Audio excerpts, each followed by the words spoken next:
Yo guys, what is up? My name's Dylan and today we are doing something a little bit different. So what we're doing is we are going to be getting 50 questions that are based around personal growth. I found a website online that gives you 50 questions. I've taken some of them and changed them up a little bit. If you want to follow the same 50 questions, I will leave a link down in the description. But yeah, so today 50 questions. Just going to keep it nice and simple here today. What the plan is going to be is I'll answer the 50 questions today. So I'm recording this on May the 5th, 2020, and hopefully in a year's time I will react to the video or respond to the questions again, see what's different, see what's the same, and just reflect on the differences. So without further ado, I think it's time that we just get into this. The moment that changed my life forever was probably the moment that I was diagnosed with type 1 diabetes. Back in 2012, I was diagnosed as a type 1 diabetic, so I've been diabetic for about 8 years now. It was really a shock to the system really, because I thought I was just living a normal life, and all of a sudden I started getting dehydrated, needed to drink and eat a lot, felt very weak, was getting nothing, sleepless nights, and all the other traditional diabetic symptoms that you get. We didn't know what was going on, so we went for a urine test at the Medoc, and turns out I'm a type 1 diabetic. Spent the next couple of days in hospital on drips, being constantly monitored, in the ICU, all things imaginable. I didn't understand how severe my condition was until I came out of hospital. Then when I did, they told me I was days away from death, and I was lucky I got to the hospital when I did, because it could have been a lot more fatal if it wasn't fatal already. Just on the pure basis that your life changes when you become diabetic, how you manage your life changes. In a literal sense, it changed my life forever, but for the significant moment, being told I was diabetic really did put an effect on me. I would say my favourite movie is definitely Cool Runnings. There's just so many iconic things about the movie, how can you not love it? My favourite song, how I've taken this is what is my favourite song of all time, and I've gone with a song by The Fame called Humans. I'll play a little bit for you now. Yeah, there's just something about that song that it just is amazing to me. The lyrics are perfect. It delivers a great message, I think. So yeah, I'll leave a link to that video as well for you guys. The thing that I'm most afraid of is, and it's surprising, I'm not embarrassed by it, but it's an embarrassing one, it's actually mascots. I don't know why, but yeah, it's just something that really creeps me out. Where I work, we have a mascot as well, and I have to be told constantly who is in the costume, but it doesn't change the fact that I'm still creeped out and I have to run away and things like that. I'll run into the kitchen or I'll run into cupboards, that sort of thing. So yeah, I'm terrified of mascots. That's my phobia. I don't know what the phobia is called. I'll probably look it up and put it there, but yeah, mascots are just the worst things in the world. I would have to say that the thing I'm most proud of is being able to drive. I've been driving for about 10 months as of right now. I've learned how to pay insurances, taxes, even how to drive and the logics of being on the road. I've now got a Mitsubishi Colt, which anyone who has the car knows is a bit of a family car. A lot of people refer to it as a minibus as well. I've even got a trophy, #1 minibus driver. So that just proves how good I am at driving, especially considering that I've passed my practical and my theory tests both first time. So it's a great accomplishment for myself. Something that I can't live without personally, and something that we really can't live without in this day and age right now, is definitely social media. It allows us to connect with each other, being able to FaceTime each other, being able to talk to each other face to face on Zoom, or message on Facebook, Twitter, Instagram, Snapchat being a common one as well, even YouTube, being able to upload your projects like I do, upload all these sort of things, memories. Social media is just really important for this day and age, so I think it's just really nice to have that, and it's something that I can't live without. Something that I wish I did more of, and it's something that I've really noticed about myself the last couple of years, is the fact that I focus on my negatives more than the positives. So I really wish that I would focus more on the positives, because I've got a lot of positives. I've got a lot of memories that I can remember. A lot are on the wall there. There's just so much that I need to be thankful for, and a lot of things that are really good in my life, and I should really focus on the positive things in life rather than the negatives. The hobby that I wish I could do, I'm kind of doing it now. I'm starting to edit videos, I'm starting to work with different software, seeing what's best for me, being creative with computer and technology and that sort of thing. It's something I've always been interested in, and I just think it's a great time now that we're in lockdown to learn this new skill. I want to make content so I can also learn how to make different styles and just learn the whole process of editing videos. Maybe it'll become a career one day where I edit videos or something like that, but right now I'm just working on learning the skills. So these videos might come out really bad, but I'm working the best with what I've got, and it's a learning process, and it's a process that I'm willing to go through. And my favourite part of life right now is probably being able to spend time with all my family. Lockdown's really provided all of us a chance to sort of connect with our family, where people go out, work all the time, or different things affect family lives, and we've really got a chance now that we have to stay at home to connect. Right now we've been in lockdown for like 6 or 7 weeks, and there's obviously been the arguments, but in the long run it's really been a great chance to sort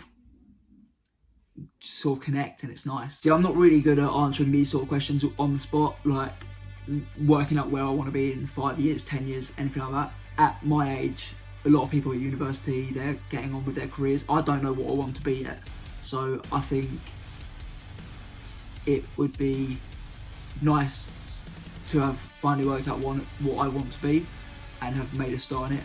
I'll be 24 in 5 years, so hopefully I'll have made a start on something by then. Something that makes me laugh is definitely when people make random comments, or they pull out random references, or they'll compare one thing to something completely different and they still make it work. That sort of thing is, to me, it shows intelligence, which I appreciate. Of course, the darker the humour, the better. That's one thing in life that I enjoy, dark humour. One person that I can always call on is my mum. Both my parents are there for me quite a lot, and it's quite nice to have that. I've definitely been not the easiest of children to my mum, and the fact that she's still there no matter what is really appreciated, and I don't think she realises that. And I connect really well with my dad as well. There's no denying that. My dad's helped me a lot, especially over the last few years. So in all fairness, my answer is actually my parents. Now this one's a tough one to answer because it's a really deep and dark moment in my life, but if there's one thing that I could change about my past, is definitely when I tried killing myself a few years ago. Things just got too tough for me. I was too stressed about school and work, and I was just a 17-year-old trying to work out how to live my life and trying to live a life that I didn't need to worry about at that point. I basically just tried overdosing on my medication. It's just not the answer.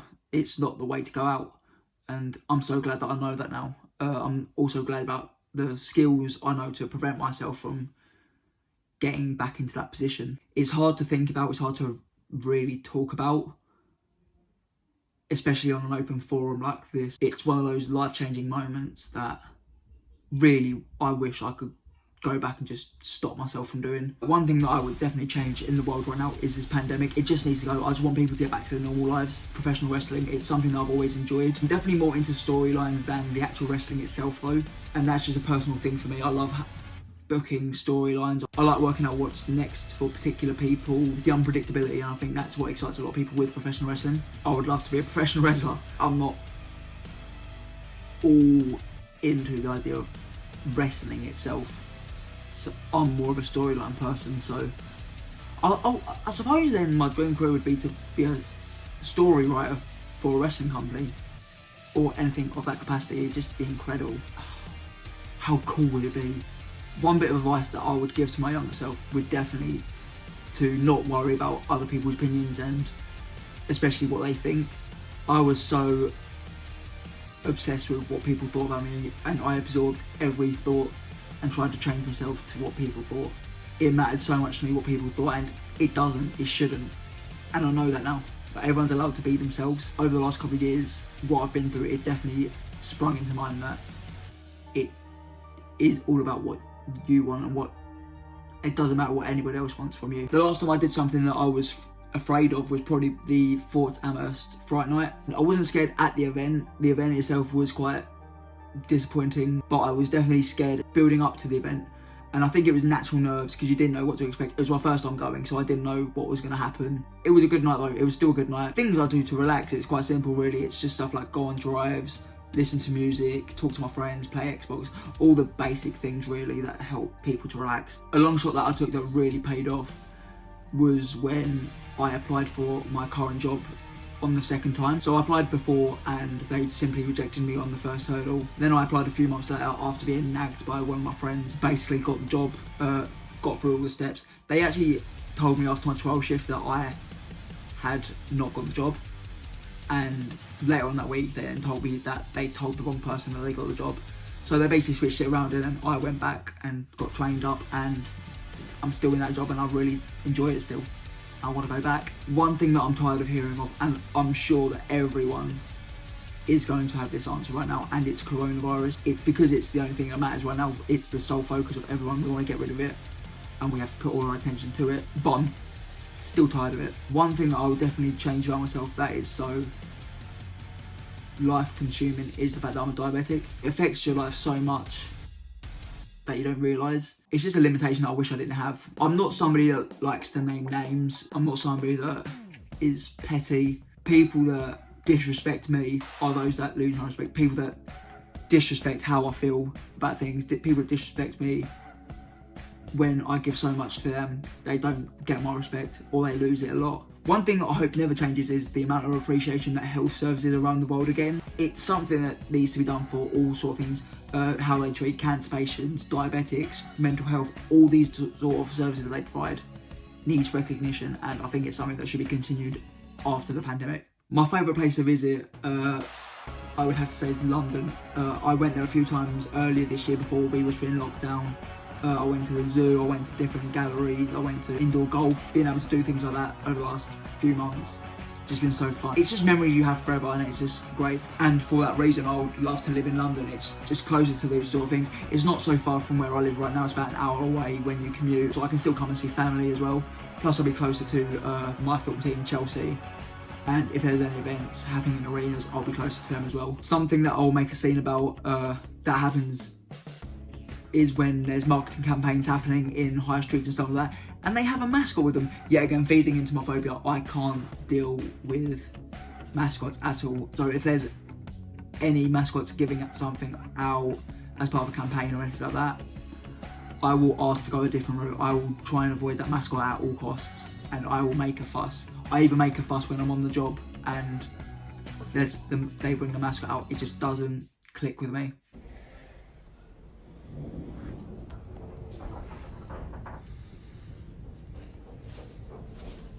The thing that I'm probably most afraid of losing right now is probably the friends that I have. I've got friends from work, friends from school, friends from other places as well. It's inevitable that you're going to lose people. People have to move on, and when you're at a young age like I am, people are going to have to move on and stuff like that. But it doesn't change the fact that it's going to hurt when they move on. But what can you do? One thing that I'm really insecure about, I mean, it's the reason I'm wearing a hat. My hair. Like, what is that? My hairline is horrible. I'm 19 years old, my hairline is bad, and that's why I wear hats so much or wherever I can. The chance of fate that probably changed my life forever was when I applied for my job the second time. For something that wasn't so big or deep or anything like that, it's quite a significant moment in my life because it gave me the friends that I've got right now. It's my source of income as well. You always remember your first job, so it's something that will obviously change my life forever. It's given me life lessons that I'll remember as well, so I think that single chance of fate has helped me in the long run so much. Something that I regret doing is allowing people to play me for what I have and who I am. I would consider myself quite a nice person and someone who doesn't really enjoy conflict that much. So it's quite easy for someone like me to get pushed over. Allowing myself to get played by people like that, I regret allowing myself to have that done to myself. The best thing about growing up that I've noticed so far is how much more freedom I've got. You're basically tied down a lot more when you're younger and you get curfews and stuff like that. Now I'm an adult, I don't have that anymore. I can sort of have my own thoughts and my own responsibilities to how I live my life, and it's just better. The worst thing about growing up is the fact that you have more responsibilities and you do have bills to pay, like you pay rent, phone bills, car insurance, things like that. It's the part about growing up that you get with it. Right now, probably the thing I miss the most is being able to socialise in person with my friends and other members of family. We'll get it back one day, but right now, while we're in the lockdown, we can't. I would probably want to fix a relationship with someone that I had a connection with, but circumstances happened. I'll keep that one short and sweet. Timing wasn't right, but there was definitely a connection there, but things happen. The hardest life lesson that I learned, and it was actually one of my friends that taught me it, and she was trying to teach me it for so long. Not everything can be fixed by you. Sometimes things just need to be let go and be resolved elsewhere, and you can't be responsible for everything. You can't. Yeah, I'm not a god. I'm not perfect. Like, I have to let things happen naturally. I have to let things be how they are. Something that makes me feel alive, yet again, is socialising with my friends, going out, making memories, going out exploring, visiting new places, all that sort of thing. It's so exhilarating. It's amazing for me. I would have to say it was probably when I went to the Royal Albert Hall to watch NXT. It was the second night of the UK Championship tournament. It was the night when Pete Dunne faced Zach Gibson, the Undisputed Era faced Mustache Mountain, Shayna Baszler versus Toni Storm, just to name a few matches. It was on the weekend where they announced NXT UK as well, so it was quite a significant week, especially for British wrestling.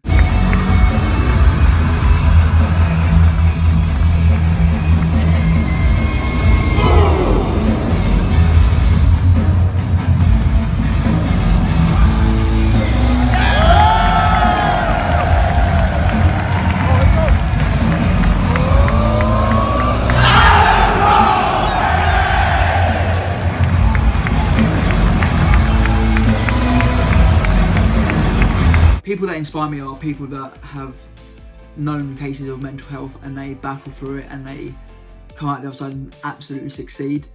It's just so inspirational to me. Being a person who's suffered from mental health, depression, anxiety, things like that, and seeing people come out the other end and absolutely smash life, it's just, in a relatable sense, it's so incredible to me.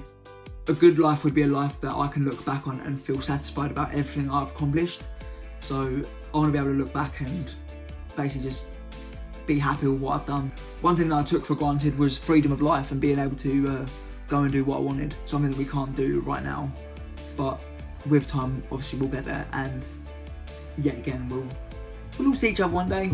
Risks that I believe that are worth taking are those that are realistic and achievable. Things are step in step, they're not instant, and people take giant leaps that are too far for them to reach. I'm definitely someone who likes to progress. I would say the risks that are a little bit further than what you'd usually take, but you know you can get there, they're worth taking. The hardest loss that I definitely had was when my friend passed away a few years ago. It was definitely something that I struggled with, something that I don't think I'll ever truly get over. But yeah, that was definitely the hardest loss for me. There's been a few occasions where I've felt like giving up and haven't given up. There has been times at school and work where things got too stressful, work demand was too much. Whether that be school or work, it was just how it was. And I know that I'm not the only one that feels like that. It's just what it is. It's just natural human reactions. For me, that's all I can think of right now, to be honest. Events that have changed me in my life is definitely when people come into my life, things seem so great, things seem so promising, and then all of a sudden, they're gone. It's losing them people that has really shaped me in the person I am today and has really changed who I am. My favourite season, I would have to say, would be the 2009-10 season when Chelsea won the Premier League. I'm joking, the actual answer is probably spring. A toxic trait of mine is definitely thinking about the past and thinking about how it could have ended, or thinking about how things could have been different and how different actions could have created different reactions and where I would be right now. That's definitely something I spend a lot of time thinking about, is how different things could be. Definitely Wetherspoons. With all my friends from work, we always go out drinking. We're not alcoholics, but we are alcoholics. So yeah, I would always spend my time at Spoons. But that would be damaging to my bank account. A personality trait that I really do admire is the ability to make me laugh.